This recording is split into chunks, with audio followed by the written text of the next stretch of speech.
Hello mga kaigsuonan, maayong adlaw sa inyong tanan.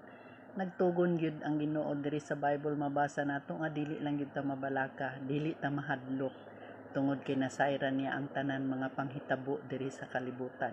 Usahay magod dili nato kapungan na agyud tay kahadlok, pero dili pa mauna ang katapusan. Kinahanglan paharion nato ang espiritu sa Dios diri sa atong kasing-kasing aron mahimo tang relax ug walay mga kabalak-an tungod kay naa ang Dios nagakontrol sa tanan.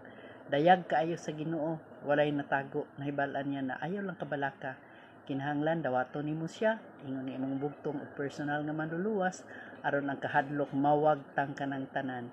Makita nato ug mabasa nato na diri sa Luke 12:7. Bisan gani ang tanang buhok sa inyong ulo, giihap niya, busa ayaw kamo kahadlok. Labaw pa kaayo kamog bili kaysa daghang langgam. O, labaw pa itong bili kaysa daghang langgam. Mao na nga bililhon kaayo ta sa Ginoo. Ang atong kalag bililhon kaayo, busa ayaw kabalaka. Pangayo og pasaylo daan sa Ginoo ug dawata siya, ingon nga imong bugtong og personal nga manluluwas aron wala na jud makaagaw diha kanimo gikan kaniya.